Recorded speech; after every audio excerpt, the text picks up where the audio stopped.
We used to, once upon a time, have readings virtually every day, but all the things closed down when people became afraid of each other. So it's true. Most of it's paranoia. So Janet Kuypers made a little booklet for the poem she's going to read tonight, which is for me, and I'm very grateful.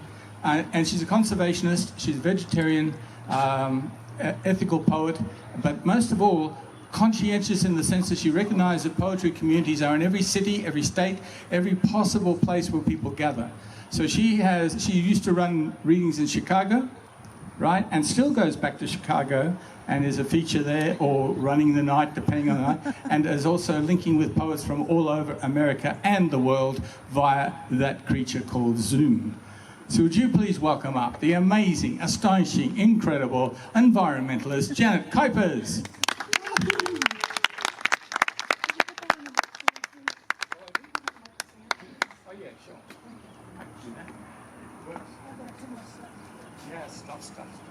I can do that. Thank you.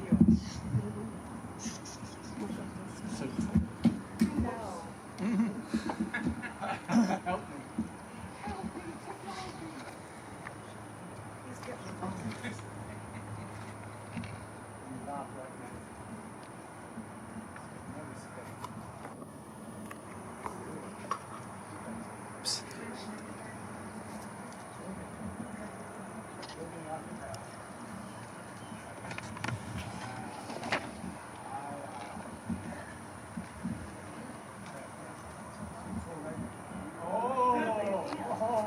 Not just me.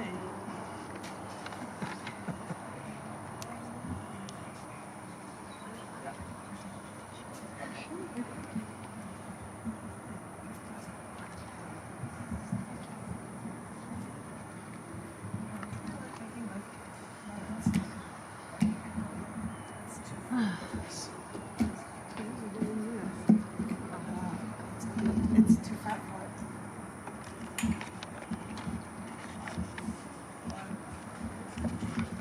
It's the wrong side. Can I hold it for you? Okay. I like making things difficult for everybody. Nobody can figure out how this works. Hi. I want to thank you all so very much. I thought I would start with, I believe it's on page 24 in the book, my poem in this, and there are lots and lots of photos within it, but I had asked them, asked them if they could put my photo that I took of a whale in that photo, because I don't know where all of those photos of different animals came from, so yeah, I got my photo of a whale in here. This is a poem called Uniqueness Finds Love. Pacing inside my walls, I was trapped in this cage after hearing the news of one lonesome whale roaming the Pacific with a 52 hertz mating call, higher than what any other whale could hear. Discovered by naval researchers, this one whale pulled on the heartstrings of many generations, because we all too painfully know that loneliness and that desperation. Can anyone hear our pleas? Pandemics force us into isolation, which further restricts any chance for connection. Days become years as we are forced into the separation, and we suddenly now connect to this one lonesome whale. So, in our new isolation, we sit in our boxes, type questions to our internet corporate big brother, and realize that we're not alone in loss, as newspapers share, musicians croon, and researchers search to no avail, until they found audio recordings of that one singular sound in two places. There was another. So without finding the whale, they instead found hope that no matter who you are, no one is truly alone.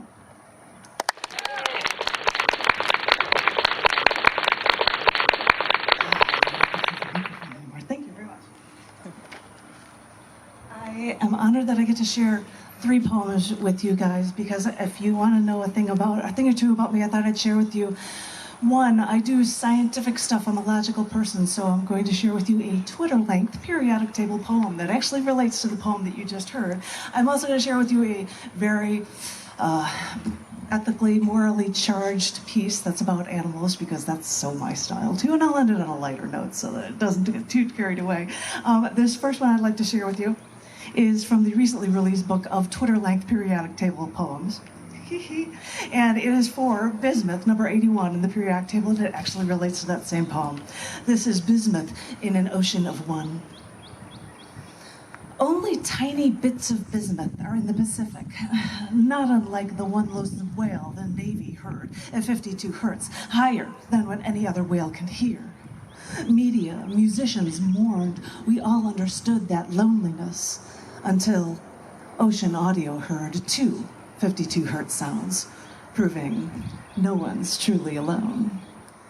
And oftentimes with little ones, if I had an image along with it, we would have an Instagram image that would show as well, and I think I have that same whale image in there for you guys. But this next poem I wanted to share with you, I just wrote Wednesday, knowing how I am the type that would write politically charged pieces. This, another piece about aquatic animals. This is called Only Recourse. Kittens watched me walk away before I stepped on a plane, flying me 16 hours away on to a time zone 11 and a half hours early. Stepping off the plane, exhausted, I saw hundreds of fish in a long glass aquarium along the floor as they advertised a fish pedicure. Now, I've swam to ocean floor sharks. I've had barracuda circling my feet. So I thought, an all-natural way to feed fish and relieve my feet? What a deal. So I sat there, and I sat down as hundreds of fish swam over for a nibble, and I couldn't stop giggling the entire time. And now, I'm a lover of animals. I wouldn't kill them to wear them or to eat them. So only years later did I learn from the New Delhi Times, Al-Bail Mujamar. You can't see that, it's here in a different language, but the problem that humans caused, exploiting thousands of animals to create some extravagant, unneeded, unnecessary niche market. These little fish, called Gararufa, are specially grown in tanks and imported into India, eating human flesh when starved of their plankton and vegetable diet. These mistreated fish suffer with symptomatic bacterial infections for their eyes, mouth, gills, abdomen, and their excrement is in all of that water we humans are charmed into putting our feet in. I mean, some of these foot baths may even cause hepatitis C and HIV. As I said before, what a treat.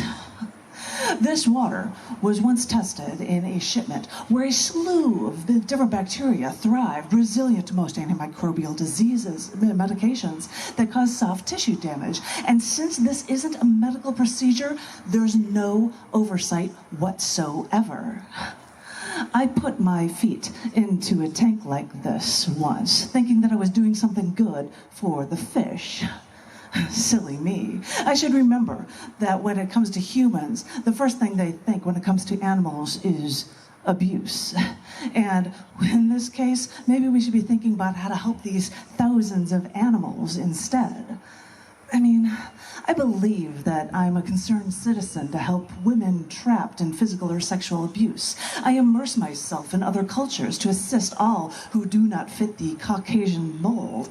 And I think being a vegetarian is enough to help all animals on planet Earth, but I once inadvertently became a willing participant in torture and abuse of thousands and thousands and thousands, and I giggled about it the entire time.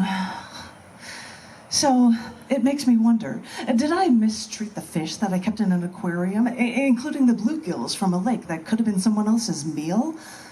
Well, I didn't starve them, where their only recourse was consuming human flesh.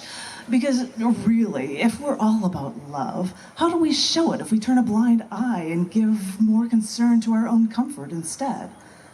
Because, of course, giving ourselves comfort is all well and good, But wonder what the real cost of a feel-good is. Step back and embrace the big picture.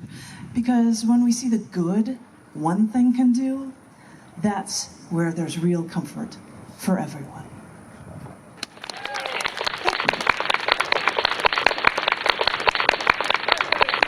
Because I can't leave it on just that's a heavy note like that. But I wrote a poem when I was 9 years old called Under the Sea. And just this past year, I had a male artist and a female one come up with doing little picture books of them, a little girl's journey and a little boy's journey that could tell you all about the things under the sea. So just for fun of it, I thought I would go through this really, really quickly. I hope you get a kick out of it. This is Under the Sea. I'll try to show it. I'd like to be under the sea to watch the fish go swim. I would like to squish a jellyfish and then let go of him. I'd like to grab a soft-shelled crab and take him for a walk. I'd like to hurdle over a turtle and teach dolphins to talk. I'd like to see a manatee and then go play by him. I'd like to do all of these things if only I could swim. Thank you, thank you, thank you.